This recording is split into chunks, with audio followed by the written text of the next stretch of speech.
ಆರ್ಯ ಹಾಗೂ ರಮ್ಯಾ ಆಸ್ಪತ್ರೆಯ ಹಿಂದಿನ ಗೇಟಿನಿಂದ ಹೋಗಿ ರಾಕೇಶ್ ಮನೆ ತಲುಪಿದರು.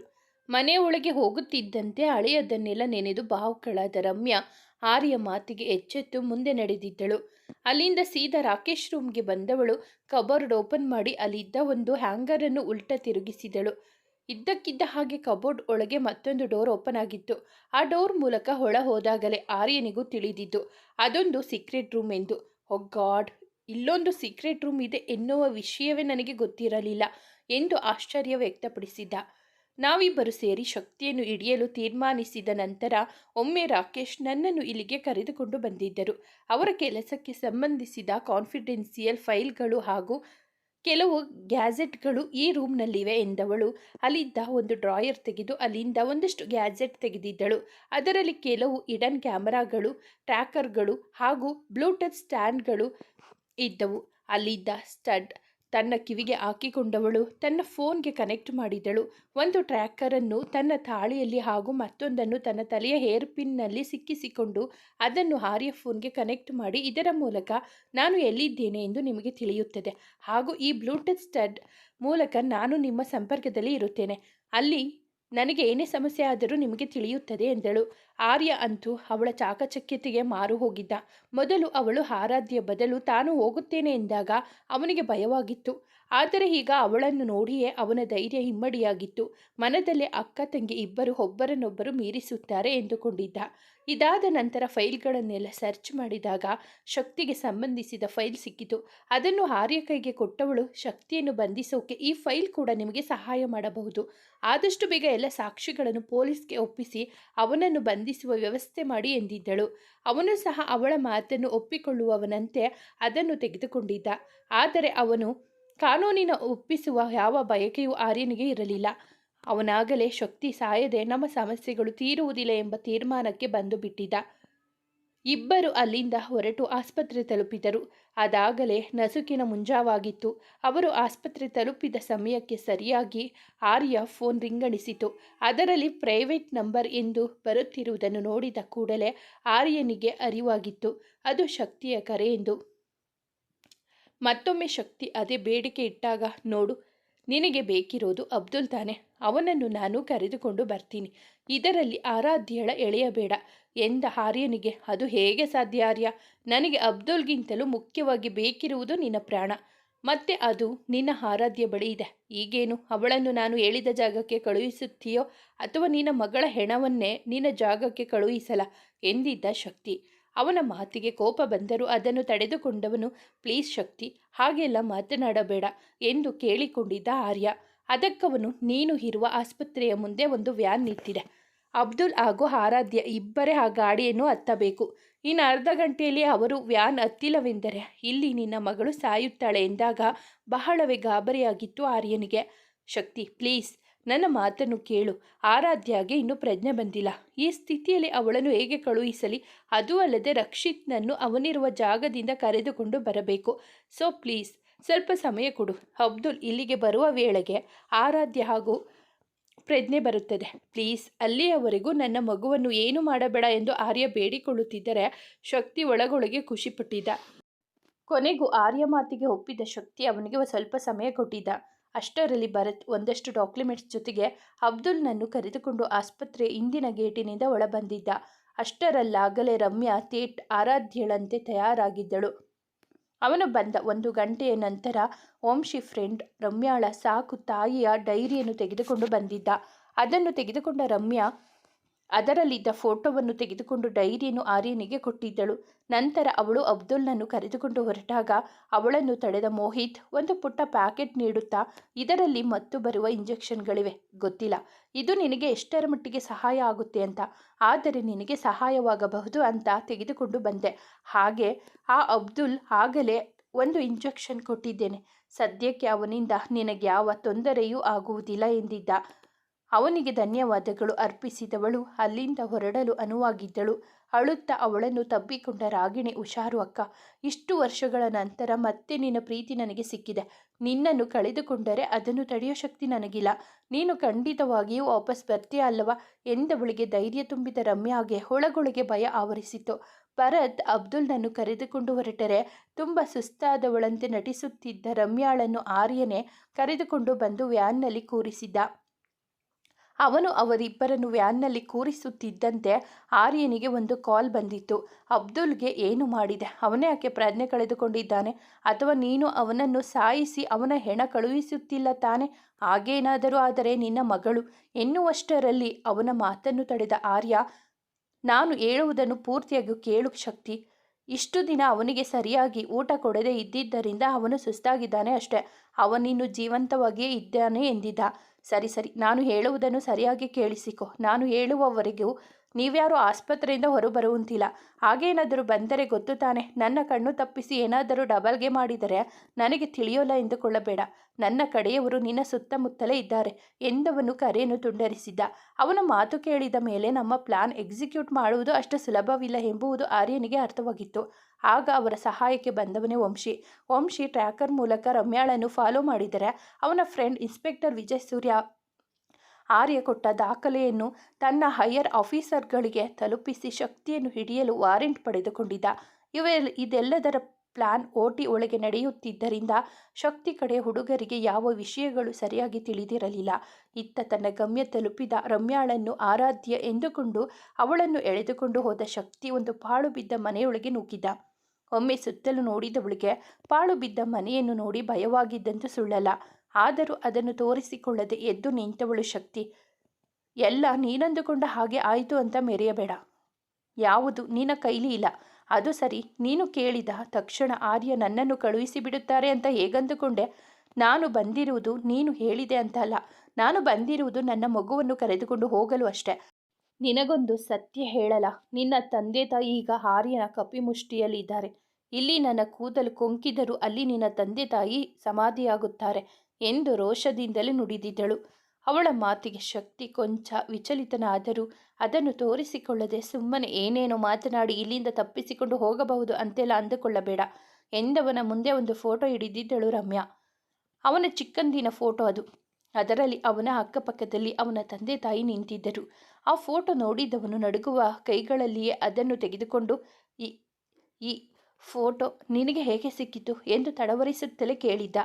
ನಿನ್ನ ಸ್ವಂತ ತಂದೆ ತಾಯಿಯ ಮನೆಯಲ್ಲಿಯೇ ಸಿಕ್ಕಿತು. ನಿನ್ನ ತಂದೆ ತಾಯಿ ಅಷ್ಟೇ ಅಲ್ಲ, ನಿನ್ನ ತಂಗಿ ಕೂಡ ಈಗ ನಮ್ಮ ವಶದಲ್ಲಿ ಇದ್ದಾಳೆ. ಆ ಧೈರ್ಯದ ಮೇಲೆ ಆರ್ಯ ನನ್ನನ್ನು ಇಲ್ಲಿಗೆ ಕಳುಹಿಸಿದ್ದು. ಈಗ ನೀನು ನಾನು ಹೇಳಿದ ಹಾಗೆ ಕೇಳದಿದ್ದರೆ ಇಷ್ಟು ದಿನ ನೀನು ಬೇರೆ ಹೆಣ್ಣು ಮಕ್ಕಳಿಗೆ ಏನು ಮಾಡಿದೆಯೋ ಅದೇ ನಿನ್ನ ತಂಗಿಗೂ ಆಗುತ್ತದೆ ಎನ್ನುತ್ತಿದ್ದಂತೆ ಇಲ್ಲ ಎಂದು ಜೋರಾಗಿ ಕೂಗಿ ತನ್ನ ಕಿವಿ ಮುಚ್ಚಿಕೊಂಡಿದ್ದ ಶಕ್ತಿ. ತನ್ನ ಪ್ಲಾನ್ ವರ್ಕ್ ಆಗುತ್ತಿರುವುದಕ್ಕೆ ಖುಷಿಪಟ್ಟ ರಮ್ಯಾ ತನ್ನ ಮಾತನ್ನು ಮುಂದುವರೆಸಿದ್ದಳು. ಈಗ ಮೊದಲು ನನ್ನ ಮಗುವನ್ನು ನನಗೆ ಕೊಡು. ನಂತರ ನೀನು ಮಾಡಿರುವ ಎಲ್ಲ ತಪ್ಪನ್ನು ಒಪ್ಪಿಕೊಂಡು ಪೊಲೀಸ್ಗೆ ಸರೆಂಡರ್ ಆಗು. ನೀನು ಶಿಕ್ಷೆಯನ್ನು ಮುಗಿಸಿ ಬಂದ ದಿನ ನಿನ್ನ ಇಡೀ ಕುಟುಂಬ ನಿನ್ನ ಜೊತೆಗಿರುತ್ತದೆ ಎಂದಿದ್ದಳು ರಮ್ಯಾ. ಅವಳ ನಿನ್ನ ಕುಟುಂಬ ಎಂಬ ಮಾತು ಅವನ ಮನದಾಳಕ್ಕಿಳಿದಿತ್ತು. ನನ್ನದು ಒಂದು ಕುಟುಂಬ ಇರಬಹುದು ಎಂಬ ಕಲ್ಪನೆಯೇ ಅವನಿಗೆ ಒಂದು ರೀತಿ ನಿರಾಳತೆ ನೀಡಿತು. ಕೊಂಚ ಸಮಯ ಅಲ್ಲೇ ಕುಸಿದು ಕುಳಿತು ಯೋಚಿಸಿದವನು ಎದ್ದು ಅಲ್ಲೇ ಇದ್ದ ಒಂದು ರೂಮ್ಗೆ ಹೋಗಿ ಮಗುವನ್ನು ಎತ್ತಿಕೊಂಡು ಬಂದಿದ್ದ. ಇನ್ನೇನು ಮಗುವನ್ನು ಅವಳಿಗೆ ಕೊಡಬೇಕು ಎನ್ನುವಾಗ ಅವನ ವಿವೇಕ ಜಾಗೃತಗೊಂಡಿತು. ಮಗುವನ್ನು ಹಿಂತೆಗೆದುಕೊಂಡವನು, ನಾನೇಕೆ ನಿನ್ನನ್ನು ನಂಬಬೇಕು? ನನ್ನ ಅಪ್ಪ ಅಮ್ಮನ ಫೋಟೋ ನಿನ್ನ ಬಳಿ ಇದ್ದ ಮಾತ್ರಕ್ಕೆ ನೀನು ಹೇಳಿದ್ದೆಲ್ಲ ನಿಜವಾಗುವುದಿಲ್ಲ ಅಲ್ಲವ ಎಂದಿದ್ದ. ಅವನ ಮಾತಿಗೆ ಗಾಬರಿಗೊಂಡವಳು ಹಿಂದೆಯೇ ತನ್ನನ್ನು ತಾನು ಸಮಾಧಾನಿಸಿಕೊಂಡು, ನಿನಗೆ ನಂಬಿಕೆ ಬರಬೇಕೆಂದರೆ ಏನು ಮಾಡಬೇಕು ಎಂದು ಕೇಳಿದಾಗ ಮೊದಲು ತನ್ನ ತಂದೆ ತಾಯಿಯನ್ನು ನನಗೆ ತೋರಿಸು ಎಂದಿದ್ದ. ಅದು ಹೇಗೆ ಸಾಧ್ಯ? ನಾನು ಇಲ್ಲಿದ್ದೇನೆ, ಅವರು ಇನ್ನೆಲ್ಲೋ ಇದ್ದಾರೆ. ಫೋನ್ ಮಾಡಿಸಿ ಮಾತನಾಡಿಸೋಣವೆಂದರೆ ನೀನು ಲೊಕೇಶನ್ ಕಂಡು ಹಿಡಿದು ಅವರನ್ನು ಬಿಡಿಸಿಕೊಂಡು ಬಂದು ಬಿಟ್ಟರೆ ಏನು ಮಾಡೋದು? ಬೇಕಾದರೆ ಈಗಲೇ ಅವರದೊಂದು ಫೋಟೋ ತೆಗೆದು ಕಳಿಸೋಕೆ ಹೇಳ್ತೀನಿ, ಆಗಬಹುದಾ ಎಂದವಳಿಗೆ ಕೊಂಚ ಯೋಚಿಸಿ ಒಪ್ಪಿಕೊಂಡಿದ್ದ. ಅವನ ಫೋನ್ ಮೂಲಕವೇ ಆರ್ಯನಿಗೆ ಕಾಲ್ ಮಾಡಿ ಮಾತನಾಡಿದವಳು ರಮ್ಯಾ. ಅವಳು ಕಾಲ್ ಮಾಡಿದ ಸ್ವಲ್ಪ ಸಮಯದಲ್ಲೇ ಶಕ್ತಿ ಫೋನ್ಗೆ ಒಂದು ಪಿಕ್ ಬಂದಿತ್ತು. ಅದರಲ್ಲಿ ಅವನ ತಂದೆ ತಾಯಿಯನ್ನು ಒಂದು ಚೇರಿಗೆ ಕಟ್ಟಿ ಹಾಕಲಾಗಿತ್ತು. ಅದನ್ನು ನೋಡಿದ ಶಕ್ತಿಗೆ ಕೋಪ ಬಂದರೂ ತಡೆದುಕೊಂಡಿದ್ದ. ಹಿಂದೆಯೇ ಅವನ ಮನಸ್ಸಿಗೆ ಆಲೋಚನೆಯೊಂದು ಬಂದಿತ್ತು. ಇದೇನಾದರೂ ಗ್ರಾಫಿಕ್ಸ್ನಿಂದ ಮಾಡಿರುವ ಚಿತ್ರವಾಗಿದ್ದರೆ ಎಂದೊಮ್ಮೆ ಅಂದುಕೊಂಡಿದ್ದ. ಇನ್ಫ್ಯಾಕ್ಟ್ ಅದೇ ನಿಜವಾಗಿತ್ತು. ಅವರ ಹಳೆಯ ಫೋಟೋವನ್ನು ಇಟ್ಟುಕೊಂಡು ಆ ಚಿತ್ರವನ್ನು ಸೃಷ್ಟೀಕರಿಸಲಾಗಿತ್ತು. ಹಾಗೂ ಇದೆಲ್ಲವೂ ರಮ್ಯಾಳದೇ ಪ್ಲಾನ್ ಆಗಿತ್ತು. ಶಕ್ತಿ ತನ್ನ ಮನದಲ್ಲಿ ಸುಳಿದ ಅನುಮಾನವನ್ನೇ ಅವಳ ಮುಂದೆ ವ್ಯಕ್ತಪಡಿಸಿದ್ದ. ಅವನ ಮಾತು ಕೇಳಿ ರಮ್ಯಾಗೆ ಏನು ಮಾಡಬೇಕೆಂದು ತಿಳಿಯಲಿಲ್ಲ. ಮಗು ನೋಡಿದರೆ ಒಂದೇ ಸಮನೆ ಅಳುತ್ತಿತ್ತು. ಅದರ ಅಳು ಕೇಳಲಾಗದೆ ಅದಾಗಲೇ ರಮ್ಯಾಳ ಕಣ್ಣಲ್ಲಿ ನೀರುಕ್ಕಿತು. ಅದೇ ಸಮಯಕ್ಕೆ ಅದನ್ನು ಗಮನಿಸಿದ ಶಕ್ತಿ, ನಿನಗೆ ನಿನ್ನ ಮಗು ಎಂದರೆ ಪ್ರಾಣ ಅಲ್ಲವಾ? ಹಾಗಾದರೆ ಮಗು ಮೇಲೆ ಆಣೆ ಮಾಡಿ ಹೇಳು, ನೀನು ಹೇಳಿದ್ದೆಲ್ಲ ಸತ್ಯ ಅಂತ ಎಂದಿದ್ದ. ಅವನ ಮಾತು ಕೇಳಿ ಗಾಬರಿಯಾದರೂ ಕೊನೆಗೆ ಮಗುವಿನ ಮೇಲೆ ಆಣೆ ಮಾಡುತ್ತಾ, ಹೌದು, ನಾನು ಹೇಳಿದಂತೆ ನಿನ್ನ ತಂದೆ ತಾಯಿ ಹಾಗೂ ನಿನ್ನ ತಂಗಿ ಈಗ ನಮ್ಮ ಬಳಿಯಲ್ಲಿಯೇ ಇದ್ದಾರೆ ಎಂದವಳು ಮನದಲ್ಲಿಯೇ ನಿನ್ನ ತಂದೆ ತಾಯಿ ಜೀವಂತವಾಗಿ ಇರದಿದ್ದರೂ ಅವರು ಸದಾ ನಮ್ಮ ಮನದಲ್ಲಿಯೇ ಇದ್ದಾರೆ ಎಂದುಕೊಂಡಿದ್ದಳು. ಹಿಂದೆ ಅವನ ಕೈಯಿಂದ ಮಗುವನ್ನು ಎತ್ತಿಕೊಂಡು ಅವನಿಗೆ ಬೆನ್ನು ಮಾಡಿ ಕುಳಿತವಳು ಮಗುವಿಗೆ ಎದೆ ಹಾಲು ಕುಡಿಸುತ್ತಿರುವಂತೆ ನಾಟಕವಾಡುತ್ತಾ ಮೋಹಿತ್ ಅವಳಿಗೆ ಕೊಟ್ಟಿದ್ದ ಫಾರ್ಮುಲಾ ಹಾಲನ್ನೇ ಮಗುವಿಗೆ ಕೊಡಿಸಿದ್ದಳು. ಮೊದಮೊದಲು ಹಾಲು ಕುಡಿಯಲು ಸತಾಯಿಸಿದ ಮಗು ನಂತರ ಹೊಟ್ಟೆ ತುಂಬ ಹಾಲು ಕುಡಿದು ನೆಮ್ಮದಿಯಾಗಿ ಮಲಗಿತ್ತು. ಅದನ್ನು ಕಂಡು ಕೊಂಚ ಸಮಾಧಾನವಾಗಿತ್ತು ರಮ್ಯಾಗೆ. ಇತ್ತ ಅವಳು ಹಾಲು ಕುಡಿಸಲು ಕುಳಿತುಕೊಳ್ಳುತ್ತಿದ್ದಂತೆ ಅದೇಕೋ ಅವಳನ್ನು ಡಿಸ್ಟರ್ಬ್ ಮಾಡಲು ಇಚ್ಛಿಸಿದ ಶಕ್ತಿ ಅಪಾಳು ಮನೆಯಿಂದ ಆಚೆ ಹೋಗಿದ್ದ. ಹಸಿದ ಹೊಟ್ಟೆಯ ಸಂಕಟ ಏನೆಂದು ಬೆಳೆದಿದ್ದ ಶಕ್ತಿ ಆ ಮಗು ಅಳುವುದನ್ನು ನೋಡಲಾಗದೆ ಅವನೇ ಒಮ್ಮೆ ಹಾಲು ತಂದು ಕುಡಿಸಲು ಪ್ರಯತ್ನಿಸಿದ್ದ. ಆದರೆ ಎಷ್ಟೇ ಪ್ರಯತ್ನಿಸಿದರೂ ಮಗು ಅದನ್ನು ಕುಡಿದಿರಲಿಲ್ಲ. ಈಗ ಮಗು ತಾಯಿಯ ಮಡಿಲು ಸೇರಿದ್ದು ಕಂಡು ಅವನಿಗೆ ತಿಳಿಯದಂತೆ ಒಂದು ರೀತಿಯ ನೆಮ್ಮದಿಯ ಭಾವ ಅವನನ್ನು ಆವರಿಸಿತ್ತು. ಮಗು ಮಲಗಿದ ಬಳಿಕ ತನ್ನ ಭುಜದ ಮೇಲೆ ಹಾಕಿಕೊಂಡು ಎದ್ದು ನಿಂತ ರಮ್ಯಾ ಶಕ್ತಿಯನ್ನು ಹುಡುಕಿ ಅಲ್ಲಿಂದ ಹೊರಬಂದಿದ್ದಳು. ಅವಳನ್ನು ನೋಡಿದ ಶಕ್ತಿ, ನೀನು ಹೇಳಿದ್ದಕ್ಕೆಲ್ಲ ನಾನು ಒಪ್ಪಿಕೊಳ್ಳುತ್ತೇನೆ, ಆದರೆ ಅದಕ್ಕೂ ಮೊದಲು ನಾನು ಒಮ್ಮೆ ನನ್ನ ಅಪ್ಪ ಅಮ್ಮ ತಂಗಿಯನ್ನು ನೋಡಬೇಕು, ಅವರೊಂದಿಗೆ ಮಾತನಾಡಬೇಕು ಎಂದು ಕೇಳಿದ.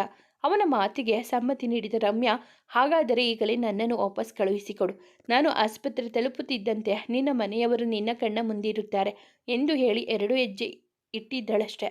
ಅವಳ ಎಡಗೈ ಟ್ಯಾಟೂ ಶಕ್ತಿ ಕಣ್ಣಿಗೆ ಕಾಣಿಸಿಬಿಟ್ಟಿತು. ಆ ಕ್ಷಣವೇ ಅವಳು ಆರಾಧ್ಯ ಅಲ್ಲ, ರಮ್ಯಾ ಎಂದು ತಿಳಿದವನು ಕೆಂಡಮಂಡಲನಾಗಿದ್ದ. ತಕ್ಷಣವೇ ತನ್ನ ಗನ್ ತೆಗೆದು ಅವಳ ಕಡೆ ಗುರಿ ಮಾಡಿ ಹಿಡಿದವನು ಎಂದು ಜೋರಾಗಿ ಕೂಗಿದ. ಅವನ ಕೂಗಿಗೆ ತತ್ತರಿಸಿ ಅಲ್ಲಿ ನಿಂತು ಬಿಟ್ಟಳು ರಮ್ಯಾ. ಅವಳ ಬಳಿ ಬಂದು ಅವಳ ಹಣೆಗೆ ಗನ್ ಇಟ್ಟವನು, ನೀನೇ ಸುಳ್ಳು ಎಂದ ಮೇಲೆ ನೀನು ಹೇಳಿರುವ ಕತೆ ನಿಜವಾಗೋಕೆ ಹೇಗೆ ಸಾಧ್ಯ? ನನ್ನ ಬಳಿಯೇ ಗೇಮ್ ಆಡ್ತೀರಾ ನೀವೆಲ್ಲ? ಈ ಶಕ್ತಿ ಏನು ಅಂತ ಈಗ ತೋರಿಸ್ತೀನಿ ಎಂದವನು ಟ್ರಿಗರ್ ಒತ್ತಿಯೇ ಬಿಟ್ಟಿದ್ದ. ರಮ್ಯಾಳಂತೂ ಭಯದಿಂದ ನಡುಗುತ್ತಾ ನಿಂತು ಬಿಟ್ಟಿದ್ದಳು. ಅವಳಿಗೆ ಅವಳ ಪ್ರಾಣಕ್ಕಿಂತ ಹೆಚ್ಚಾಗಿ ಮಗುವಿಗೆ ಅಪಾಯವಾದರೆ ಎಂಬ ಭಯವಿತ್ತು. ಅವನ ಟ್ರಿಗರ್ ಒತ್ತಿದ ಕೂಡಲೇ ರಮ್ಯಾ ಪಕ್ಕದಿಂದ ಪಾಸಾದ ಗುಂಡು ಹಿಂದಿನ ಕಾಂಪೌಂಡಿಗೆ ಬಡಿದರೆ ಶಕ್ತಿ ಕೈಲಿದ್ದ ಗನ್ ಕೆಳಗೆ ಬಿದ್ದಿತ್ತು. ಆ ಎಂದು ಕೂಗುತ್ತಾ ಶಕ್ತಿ ತನ್ನ ಕೈ ಹಿಡಿದುಕೊಂಡರೆ ಅವನ ಕೈಯಿಂದ ಸುರಿಯುತ್ತಿದ್ದ ರಕ್ತ ನೋಡಿದ ರಮ್ಯಾಗೆ ಅಲ್ಲೇನು ನಡೆಯುತ್ತೆಂಬುದೇ ಸರಿಯಾಗಿ ಅರ್ಥವಾಗಲಿಲ್ಲ. ಅಲ್ಲಿ ನಡೆದಿದ್ದು ಇಷ್ಟೇ. ರಮ್ಯಾಳನ್ನು ಹಿಂಬಾಲಿಸಿ ಬಂದಿದ್ದ ವಂಶಿ ಶಕ್ತಿ ರಮ್ಯಾ ಹಣೆಗೆ ಗನ್ ಹಿಡಿದಿದ್ದನ್ನು ಕಂಡು ಅವನ ಕೈಗೆ ಗುಂಡು ಹಾರಿಸಿದ. ಶಕ್ತಿ ಟ್ರಿಗರ್ ಒತ್ತುವ ಸಮಯಕ್ಕೆ ಸರಿಯಾಗಿ ಅವನ ಕೈಗೆ ಗುಂಡು ಬಿದ್ದಿದ್ದರಿಂದ ರಮ್ಯಾಗೆ ತಗುಲಬೇಕಾದ ಗುಂಡು ಕಾಂಪೌಂಡ್ಗೆ ತಗುಲಿತ್ತು. ಕೈಗೆ ಗುಂಡೇಟು ಬಿದ್ದರೂ ಮರುಕ್ಷಣವೇ ಎಚ್ಚೆತ್ತ ಶಕ್ತಿ ತನ್ನ ಶೂನಲ್ಲಿದ್ದ ಚಾಕುವನ್ನು ಎಡಗೈನಿಂದ ತೆಗೆದು ಇನ್ನೇನು ಅಲ್ಲಿದ್ದ ಓಡುತ್ತಿದ್ದ ರಮ್ಯಾಳನ್ನು ಹಿಡಿದು ಬಿಟ್ಟಿದ್ದ.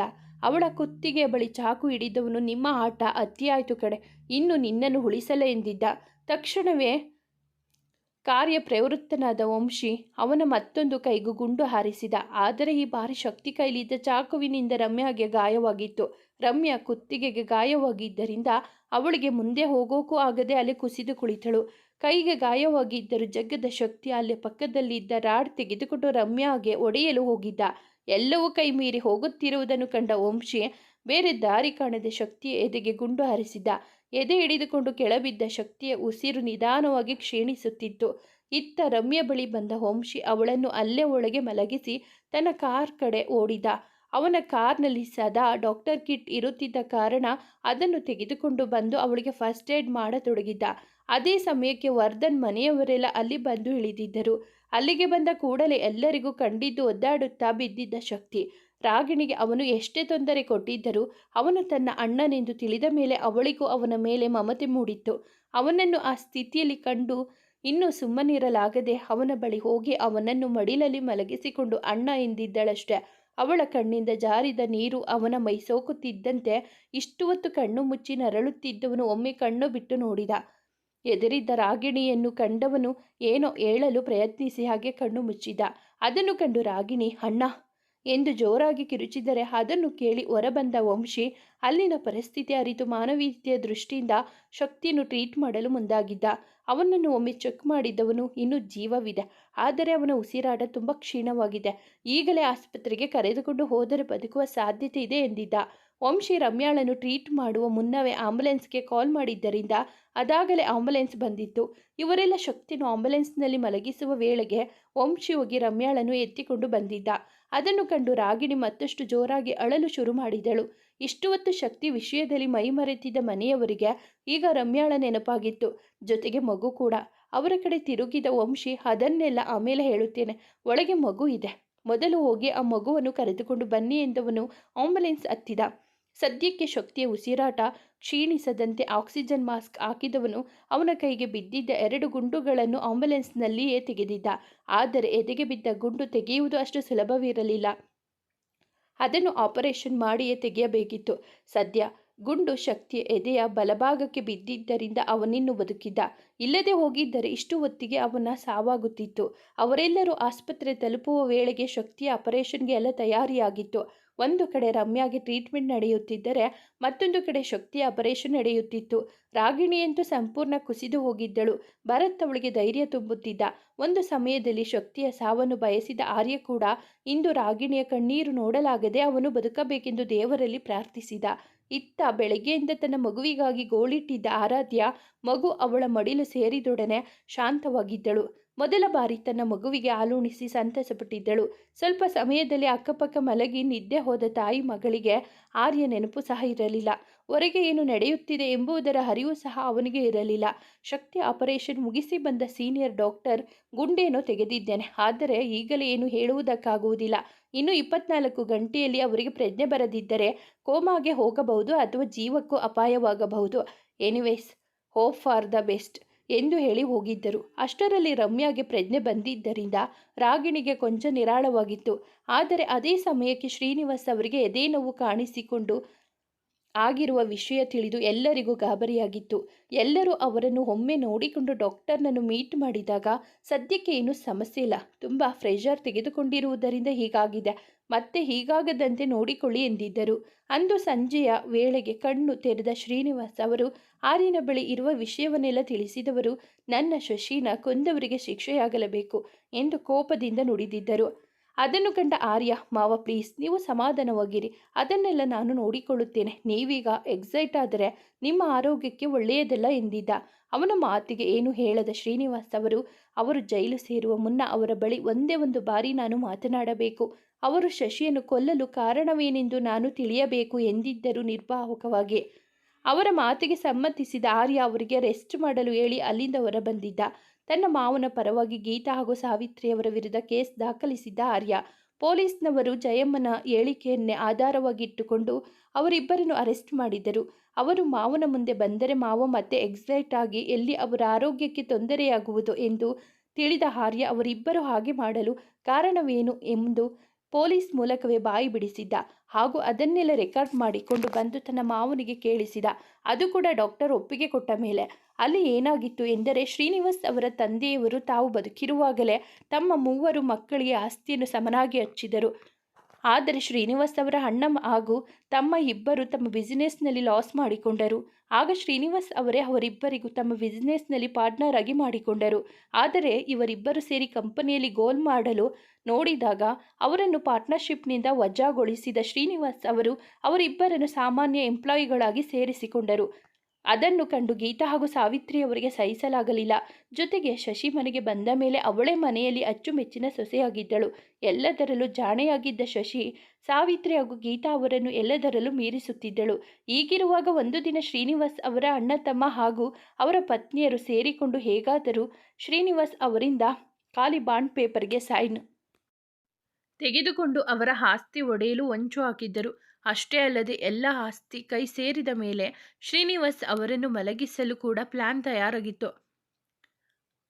ಆದರೆ ಅದನ್ನು ತುಂಬು ಗರ್ಭಿಣಿಯಾಗಿದ್ದ ಶಶಿ ಕೇಳಿಸಿಕೊಂಡು ಬಿಟ್ಟಿದ್ದಳು. ಅದನ್ನು ತನ್ನ ಗಂಡನಿಗೆ ಹೇಳಲು ಹೊರಡುವಾಗ ಅಲ್ಲಿನ ವೇಸ್ ಬಿದ್ದು ಸದ್ದು ಮಾಡಿತ್ತು.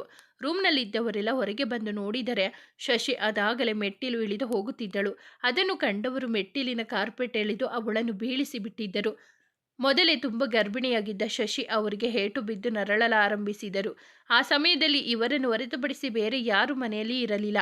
ಆದರೆ ಅದೇ ಸಮಯಕ್ಕೆ ಯಾವುದೋ ಫೈಲ್ ಬೇಕೆಂದು ಶ್ರೀನಿವಾಸ್ ಅವರು ಮನೆಗೆ ಬಂದಿದ್ದರಿಂದ ಅವರನ್ನು ಆಸ್ಪತ್ರೆಗೆ ಸೇರಿಸಿದ್ದರು. ನಂತರ ಶ್ರೀನಿವಾಸ್ ಅವರ ಬಳಿ ಬಂದ ಮನೆಯವರು ಏನು ಗೊತ್ತಿಲ್ಲವೆಂಬಂತೆ ನಾಟಕವಾಡಿದರು. ಮೊದಲೇ ಅವಳಿ ಜವಳಿ ಒತ್ತಿರುವ ಗರ್ಭಿಣಿ ಮೇಲಿನಿಂದ ಬಿದ್ದಿದ್ದಾಳೆ ಎಂದರೆ ಖಂಡಿತ ಅವಳು ಉಳಿಯುವುದಿಲ್ಲ ಎನ್ನುವುದು ಅವರ ಎಣಿಕೆಯಾಗಿತ್ತು. ಡಾಕ್ಟರ್ ಕೂಡ ಅದನ್ನೇ ಹೇಳಿದ್ದರು. ಆದರೆ ಕೊನೆಗೂ ಶಶಿ ಅವರು ಬದುಕಿಬಿಟ್ಟಿದ್ದರು. ಅವರಿಂದ ಮನೆಯವರಿಗೆಲ್ಲ ಎಲ್ಲಿ ಸತ್ಯ ಗೊತ್ತಾಗುವುದೋ ಎಂದು ಹೆದರಿದವರು ಶಶಿಯನ್ನು ಮುಗಿಸುವ ನಿರ್ಧಾರಕ್ಕೆ ಬಂದಿದ್ದರು. ಶಶಿ ಅವರಿಗೆ ಬಿಪಿ ಜಾಸ್ತಿ ಆಗುವಂತಹ ಮಾತ್ರೆಗಳನ್ನು ಬಲವಂತವಾಗಿ ನುಂಗಿಸಿದ್ದರು. ಗೀತಾ ಹಾಗೂ ಸಾವಿತ್ರಿಯವರು ಈಗ ತಾನೇ ಸಾವಿನ ಮನೆಯ ಬಾಗಿಲು ತಟ್ಟಿ ಬಂದಿದ್ದ ಶಶಿ ಅವರು ಅತಿಯಾದ ರಕ್ತಸ್ರಾವದಿಂದ ಸಾವನ್ನಪ್ಪಿದ್ದರು. ಎಲ್ಲರಿಗೂ ಅವರು ಬಿಪಿ ಜಾಸ್ತಿಯಾಗಿದ್ದರಿಂದ ಸತ್ತಿದ್ದಾರೆ ಎಂದು ತಿಳಿಯಿತೆ ಹೊರತು ಅದಕ್ಕೆ ಮನೆಯವರೇ ಕಾರಣವೆಂಬುದು ತಿಳಿಯಲೇ ಇಲ್ಲ. ಇದಾದ ನಂತರ ಶ್ರೀನಿವಾಸ್ ಅವರ ಆಸ್ತಿಯನ್ನು ಒಡೆಯಲು ಅದೆಷ್ಟೇ ಹೊಂಚು ಹಾಕಿದರೂ ಅದು ಸಾಧ್ಯವಾಗಿರಲಿಲ್ಲ. ಕೊನೆಗೆ ಆಕಾಂಕ್ಷಗಳನ್ನು ತಮ್ಮ ಕಡೆ ಉಳಿಯುವಂತೆ ಮಾಡಿಕೊಂಡ ಸಾವಿತ್ರಿಯವರು ಅವಳನ್ನು ತನ್ನ ಅಣ್ಣನ ಮಗನಿಗೆ ಕೊಟ್ಟು ಮದುವೆ ಮಾಡಲು ಹುನ್ನಾರ ನಡೆಸಿದರು. ಜೊತೆಗೆ ಅರುಣ್ಣನ್ನು ಶ್ರೀನಿವಾಸ್ ಅವರ ಬಿಸಿನೆಸ್ ಪಾರ್ಟ್ನರ್ ಮಗಳಿಗೆ ಕೊಡುವ ಬಯಕೆ ಇಟ್ಟು ಅವರಿಗೆ. ಆದರೆ ಯಾವುದು ಅವರಂದುಕೊಂಡಂತೆ ಆಗಲಿಲ್ಲ. ಇದನ್ನೆಲ್ಲ ಕೇಳಿದ ಶ್ರೀನಿವಾಸ್ ಅವರ ಮುಖದಲ್ಲಿ ವಿಷಾದದ ನಗುವೊಂದು ಮೂಡಿತು. ಒಂದು ದಿನ ಕಳೆದರೂ ಶಕ್ತಿ ಕಣ್ಣು ಬಿಡದಿದ್ದಾಗ ಡಾಕ್ಟರ್ ಅವನು ಕೋಮಾಗೆ ಹೋಗಿದ್ದಾನೆ ಎಂದು ತಿಳಿಸಿದ್ದರು. ಆದರೆ ವಿಚಿತ್ರವೆಂಬಂತೆ ಮರುದಿನ ಮಧ್ಯಾಹ್ನವೇ ಅವನಿಗೆ ಪ್ರಜ್ಞೆ ಬಂದಿತ್ತು. ಅವನನ್ನು ಚೆಕ್ ಮಾಡಿದ ಡಾಕ್ಟರ್ ಅವನು ಸಂಪೂರ್ಣ ಸರಿ ಹೋಗಿರುವುದಾಗಿ ತಿಳಿಸಿ 2 ತಿಂಗಳು ಪೂರ್ತಿ ವಿಶ್ರಾಂತಿ ಪಡೆಯಬೇಕೆಂದು ತಿಳಿಸಿದರು. ಜೊತೆಗೆ ಪಥ್ಯದ ಅಡುಗೆ ತಿನ್ನಲು ಹೇಳಿದರು. ಅವನನ್ನು ವಾರ್ಡ್ಗೆ ಶಿಫ್ಟ್ ಮಾಡಿದ ಕೂಡಲೇ ಅವನನ್ನು ನೋಡಲು ಬಂದಿದ್ದರು ರಾಗಿಣಿ ಹಾಗೂ ರಮ್ಯಾ. ಆಗ ತಾನೇ ಎಚ್ಚರಗೊಂಡಿದ್ದ ಶಕ್ತಿಗೆ ರಾಗಿಣಿ ತನ್ನನ್ನು ನೋಡಲು ಬಂದಿರುವುದು ಆಶ್ಚರ್ಯವೇನೆನಿಸದಿದ್ದರೂ ರಮ್ಯಾಳನ್ನು ಕಂಡು ನಿಜಕ್ಕೂ ಆಶ್ಚರ್ಯವಾಗಿತ್ತು. ಅವನ ಬಳಿ ಬಂದ ರಾಗಿಣಿ, ಅಣ್ಣ ಈಗ ಹೇಗಿದ್ದೀಯಾ ಎಂದು ಕೇಳಿದ್ದಳು. ಅವಳ ಅಣ್ಣ ಎನ್ನುವ ಮಾತೆ ಅವನ ಕಣ್ಣಲ್ಲಿ ನೀರು ತುಂಬುವಂತೆ ಮಾಡಿತು. ರಾಘು, ನೀನು ನನ್ನ ಅಣ್ಣ ಅಂತ ಕರಿದ್ಯಾ ಎಂದು ತಡವರಿಸುತ್ತಲೇ ನುಡಿದಿದ್ದ ಶಕ್ತಿ. ಅವನ ಮಾತಿಗೆ ಹೌದು ಶಕ್ತಿ, ಏಕೆಂದರೆ ಅವಳೇ ನಿನ್ನ ಸ್ವಂತ ತಂಗಿ ಎಂದು ಹೇಳಿದಳು ರಮ್ಯಾ. ಆ ಮಾತು ಕೇಳಿ ಅವನಿಗಾದ ಸಂತೋಷ ಅಷ್ಟಿಷ್ಟಲ್ಲ. ಅವಳನ್ನು ಹತ್ತಿರ ಬರುವಂತೆ ಕೈ ಚಾಚಿದಾಗ ಹೋಗಿ ಅವನನ್ನು ತಬ್ಬಿಕೊಂಡಿದ್ದಳು ರಾಗಿಣಿ. ಇಬ್ಬರ ಕಣ್ಣಲ್ಲೂ ನೀರು ಹರಿಯುತ್ತಿತ್ತು. ಸ್ವಲ್ಪ ಸಮಯದ ನಂತರ ಅವರನ್ನು ಎಚ್ಚರಿಸಿದ ರಮ್ಯಾ, ರಾಗಿಣಿ, ಈ ಸಮಯದಲ್ಲಿ ಶಕ್ತಿಗೆ ರೆಸ್ಟ್ನ ಅವಶ್ಯಕತೆವಿದೆ ಎಂದವಳು ಶಕ್ತಿ ಕಡೆ ತಿರುಗಿ, ಶಕ್ತಿ, ನೀನು ಇಷ್ಟೊಂದು ಎಕ್ಸೈಟ್ ಆಗುವುದು ನಿನ್ನ ಆರೋಗ್ಯಕ್ಕೆ ಒಳ್ಳೆಯದಲ್ಲ. ಸ್ವಲ್ಪ ಸಮಯ ರೆಸ್ಟ್ ಮಾಡು, ನಾವು ನಂತರ ಬರುತ್ತೇವೆ ಎಂದಿದ್ದಳು. ಅದೇ ಸಮಯಕ್ಕೆ ಬಂದ ನರ್ಸ್ ಶಕ್ತಿಗೆ ಇಂಜೆಕ್ಷನ್ ಕೊಟ್ಟಿದ್ದರಿಂದ ಅದರ ಪ್ರಭಾವಕ್ಕೆ ನಿದ್ದೆಗೆ ಜಾರಿದ. 1 ವಾರದ ನಂತರ ಶಕ್ತಿ ಹಾಗೂ ಆರಾಧ್ಯ ಇಬ್ಬರನ್ನು ಡಿಸ್ಚಾರ್ಜ್ ಮಾಡಿಸಿಕೊಂಡು ಬರಲಾಗಿತ್ತು. ಈ 1 ವಾರದಲ್ಲಿ ಶಕ್ತಿ ತನ್ನ ಕೃತ್ಯಗಳನ್ನೆಲ್ಲ ನೆನೆದು ಪಶ್ಚಾತ್ತಾಪ ಪಟ್ಟಿದ್ದ. ರಾಗಿಣಿ ಹಾಗೂ ಆರ್ಯ ಮನೆಯವರ ಪ್ರೀತಿ ಅವನಲ್ಲಿ ಬದಲಾವಣೆ ತಂದಿತ್ತು. ಆರಾಧ್ಯ ಹಾಗೆ ನಡೆದ ವಿಷಯವನ್ನೆಲ್ಲ ತಿಳಿದು ಗಾಬರಿಯಾದರೂ ಅಕಸ್ಮಾತ್ ಶಕ್ತಿ ಬದಲಾಗುವುದಾದರೆ ನಾನು ಸಂಪೂರ್ಣ ಮನಸ್ಸಿನಿಂದ ಅವನನ್ನು ಕ್ಷಮಿಸಿಬಿಡಬೇಕು ಎಂದು ಮನದಲ್ಲಿ ಅಂದುಕೊಂಡಿದ್ದಳು. ಶಕ್ತಿಯ ಡಿಸ್ಚಾರ್ಜ್ ದಿನವೇ ಅವನನ್ನು ಅರೆಸ್ಟ್ ಮಾಡಲು ಬಂದ ಪೊಲೀಸ್ನವರಿಗೆ ಮುಂಗಡ ಜಾಮೀನು ಪತ್ರ ಕೊಟ್ಟು ಶಕ್ತಿಯನ್ನು ಬಿಡಿಸಿದ ಆರ್ಯ. ಅದಾಗಲೇ ಶಕ್ತಿಯ ಸಂಗಡಿಗರು ಹಾಗೂ ಅಬ್ದುಲ್ ಪೊಲೀಸರ ವಶದಲ್ಲಿದ್ದರು. ಮನೆಗೆ ಬಂದ ಕೂಡಲೇ ಎಲ್ಲರಲ್ಲೂ ಕ್ಷಮೆಯಾಚಿಸಿದ ಶಕ್ತಿ, ಬಹುಶಃ ನನಗೂ ನಿಮ್ಮ ಹಾಗೆ ಒಂದು ಕುಟುಂಬವಿದ್ದಿದ್ದರೆ ನಾನು ಹಾದಿ ತಪ್ಪುತ್ತಿರಲಿಲ್ಲವೇನೋ ಎಂದಿದ್ದ. ಅವನ ಬಳಿ ಬಂದು ತಲೆ ನೆವರಿಸಿದ ಅನುಪಮ ಅವರು, ಈಗೇನಾಯ್ತು, ನೀನು ಕೂಡ ಈ ಮನೆಯ ಮಗನಾಗಿಯೇ ಇದ್ದು ಬಿಡು ಎಂದಾಗ ಮುಂದೆ ಬಂದು ಶ್ರೀನಿವಾಸ್ ಅವರು, ಅದು ಹೇಗಾಗುತ್ತೆ, ಅವನು ನಮ್ಮ ರಮ್ಯಾಳ ಅಣ್ಣ ಅಂದ ಮೇಲೆ ಅವನು ನನ್ನ ಮಗ, ನಾನು ಅವನನ್ನು ಕಾನೂನು ಪ್ರಕಾರ ದತ್ತು ತೆಗೆದುಕೊಳ್ಳಬೇಕು ಎಂದುಕೊಂಡಿದ್ದೇನೆ ಎಂದಿದ್ದರು. ಅವರ ಮಾತು ಕೇಳಿ ಅವನ ಮನಸ್ಸು ತುಂಬಿ ಬಂದಿತ್ತು. 1-2 ದಿನಗಳಲ್ಲಿ ಅವನು ಸಹ ಮನೆಯವರಲ್ಲಿ ಒಬ್ಬನಾಗಿದ್ದ. ಪೊಲೀಸ್ ಮುಂದೆ ತನ್ನ ತಪ್ಪನ್ನೆಲ್ಲ ಒಪ್ಪಿಕೊಂಡು ಅವನ ಅಧೀನದಲ್ಲಿದ್ದ ಹುಡುಗಿಯರನ್ನು ಅವನೇ ಬಿಡಿಸಿದ್ದ ಹಾಗೂ ಎಲ್ಲರ ಬಳಿಯೂ ಕ್ಷಮೆಯಾಚಿಸಿದ. ಆರ್ಯ ಹಾಗೂ ಅರ್ಜುನ್ ಸೇರಿ ಈ ಎಲ್ಲ ಹೆಣ್ಣು ಮಕ್ಕಳಿಗೂ ಒಂದು ನೆಲೆ ಕಲ್ಪಿಸಿದರು. ಆರ್ಯ ರಿಕ್ವೆಸ್ಟ್ ಮಾಡಿದ್ದರಿಂದ ಶಕ್ತಿ ಪೂರ್ತಿ ಚೇತರಿಸಿಕೊಳ್ಳುವವರೆಗೂ ಅವನ ಕೇಸ್ ಮುಂದೆ ಹೋಗದಂತೆ ಮಾಡಿದರು ಲಾಯರ್. 2 ತಿಂಗಳ ನಂತರ ಕೋರ್ಟ್ ಮುಂದೆ ಹಾಜರಾದ ಶಕ್ತಿ ತನ್ನ ತಪ್ಪನ್ನೆಲ್ಲ ಒಪ್ಪಿಕೊಂಡು ಕೋರ್ಟ್ ಕೊಟ್ಟ ಶಿಕ್ಷೆ ಅನುಭವಿಸಲು ಸಿದ್ಧವಾಗಿದ್ದ. ಅವನೇ ತಪ್ಪನ್ನು ಒಪ್ಪಿಕೊಂಡಿದ್ದರಿಂದ ಅವನ ಶಿಕ್ಷೆ ಕಡಿಮೆಯಾಗಿತ್ತು. 5 ವರ್ಷಗಳ ಕಾರಾಗೃಹ ಶಿಕ್ಷೆಯನ್ನು ಕೋರ್ಟ್ ವಿಧಿಸಲಾಗಿತ್ತು. ಆರಾಧ್ಯ ಹಾಗೂ ಆರ್ಯ ಮಗಳಿಗೆ 5 ತಿಂಗಳು ತುಂಬಿದ ನಂತರ ಆದ್ಯವರ್ಧನ್ ಎಂದು ನಾಮಕರಣ ಮಾಡಲಾಗಿತ್ತು. ಇದಾದ ಒಂದೇ ತಿಂಗಳಿಗೆ ರಾಗಿಣಿ ಹಾಗೂ ಭರತ್ ಮದುವೆ ಇತ್ತು. ಆ ಸಮಯದಲ್ಲಿ ಪೆರೋಲ್ ಮೂಲಕ ಹೊರಬಂದಿದ್ದ ಶಕ್ತಿ ಮನಸಾರೆ ತಂಗಿಗೆ ಹರಸಿದ್ದ. ಈಗ ಅವನು ಸಹ ಮನೆಯವರಲ್ಲಿ ಒಬ್ಬನಾಗಿ ಬಿಟ್ಟಿದ್ದ. ಎಲ್ಲರೂ ಅವನ ಬಿಡುಗಡೆಗಾಗಿಯೇ ಕಾಯುತ್ತಿದ್ದರು. ರಾಕೇಶ್ ಪೂರ್ತಿ ಚೇತರಿಸಿಕೊಳ್ಳದಿದ್ದರೂ ಮೊದಲಿನ ಹಾಗೆ ಹುಚ್ಚನಂತೆ ಆಡುತ್ತಿರಲಿಲ್ಲ. ರಮ್ಯಾ ಹೇಳಿದ ಮಾತನ್ನು ಕೇಳುತ್ತಾ ಗುಡ್ ಬಾಯ್ ಎನಿಸಿಕೊಂಡಿದ್ದ. ಆದರೆ ಅವನಿಗಿನ್ನೂ ಹಳೆಯ ನೆನಪುಗಳು ಯಾವುದು ಬಂದಿರಲಿಲ್ಲ. ಆದ್ಯ ಅಂತೂ ಎಲ್ಲರ ಕೈಯಿಂದ ಕೈಗೆ ರವಾನೆಯಾಗುತ್ತಲೇ ಇದ್ದಳು. ಇನ್ನು ಆಕಾಂಕ್ಷ ಮಗಳು ಅಂತ್ಯ ಅಂತೂ ಆಗಲೇ ಅಂಬೆಗಾಲಿಡುತ್ತಿದ್ದಳು. ಶ್ರೀನಿವಾಸ್ ಅವರೇ ಮುಂದೆ ನಿಂತು ರಾಗಿಣಿಯನ್ನು ಧಾರೆ ಎಳೆದು ಕೊಟ್ಟಿದ್ದರು. ರಾಗಿಣಿಯಂತೂ ಕಣ್ಣೀರು ಹಾಕುತ್ತಲೇ ತವರು ತೊರೆದಳು. ಭರತ್ ಮನೆ ಹಾಗೂ ಮನಸ್ಸನ್ನು ತುಂಬಿದಳು. ಎಲ್ಲವೂ ಸುಸೂತ್ರವಾಗಿ ನಡೆದಿತ್ತು. ಅರ್ಪಿತಾ ಹಾಗೂ ಅರ್ಜುನ್ ಮದುವೆಗೆ ಇನ್ನೆರಡು ತಿಂಗಳಷ್ಟೇ ಬಾಕಿ ಇತ್ತು. ಎಲ್ಲರೂ ಅವರ ಮದುವೆಯ ಶಾಪಿಂಗ್ ಎಂದು ಹೊರಟು ನಿಂತಿದ್ದರು.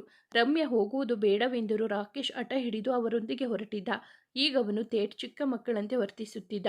ಅದು ಬೇಕು ಇದು ಬೇಕು ಎಂದು ಕೇಳುತ್ತಾ ರಚ್ಚೆ ಹಿಡಿಯುತ್ತಿದ್ದ. ಹಾಗಾಗಿ ಅವನನ್ನು ಹೊರಗಡೆ ಕರೆದುಕೊಂಡು ಹೋದರೆ ಸಂಭಾಳಿಸುವುದು ಕಷ್ಟವೆಂದು ರಮ್ಯಾ ಬೇಡ ಎಂದಿದ್ದಳು. ಕೊನೆಗೆ ಅವನ ಹಠಕ್ಕೆ ಮಣಿದು ಅವಳು ಕೂಡ ಅವರೊಂದಿಗೆ ಹೊರಟಿದ್ದಳು. ಅವರು ಕಾರ್ ನಿಲ್ಲಿಸಿ ಬಟ್ಟೆ ಅಂಗಡಿಗೆ ಹೋಗುವಾಗ ಬಾಂಬೆ ಮಿಠಾಯಿ ನೋಡಿ ಬೇಕು ಎಂದಿದ್ದಕ್ಕೆ ಅದನ್ನು ಕೊಡಿಸುತ್ತಾ ನಿಂತಳು ರಮ್ಯಾ. ಅವರಿಬ್ಬರನ್ನು ಬಿಟ್ಟು ಅವರೆಲ್ಲರೂ ಮುಂದೆ ಹೋಗಿ ಆಗಿತ್ತು. ಹಾಗೆ ದಾರಿಯಲ್ಲಿ ನಡೆದು ಬರುವಾಗ ಬಲೂನ್, ಬಬಲ್ ಮೇಕವರ್ ಹೀಗೆ ಅವನು ಕೇಳಿದ್ದನ್ನೆಲ್ಲ ಕೊಡಿಸಿದಳು ರಮ್ಯಾ. ಕೊನೆಗೆ ಅವನ ಕಣ್ಣಿಗೆ ಬಿದ್ದಿದ್ದು ರಸ್ತೆ ಆಚೆ ಇರುವ ಐಸ್ ಕ್ರೀಮ್ ಪಾರ್ಲರ್ನ ಮೇಲೆ. ಆಮೇಲೆ ಕೊಡಿಸುತ್ತೇನೆಂದು ರಮ್ಯಾ ಎಷ್ಟು ಹೇಳಿದರು. ಈಗಲೇ ಬೇಕೆಂದು ಹಠ ಹಿಡಿದು ಕುಳಿತು ಬಿಟ್ಟಿದ್ದ ರಾಕೇಶ್. ಅದು ರಸ್ತೆಯ ಆಚೆಗೆ ಇದ್ದಿದ್ದರಿಂದ ರಾಕೇಶ್ನನ್ನು ಕರೆದುಕೊಂಡು ಹೋಗುವುದು ಡೇಂಜರ್ ಎನಿಸಿತು. ಆದರೆ ಇಲ್ಲೇ ಬಿಟ್ಟು ಹೋಗಲು ಯಾರೂ ಜೊತೆಯಲ್ಲಿ ಇರಲಿಲ್ಲ.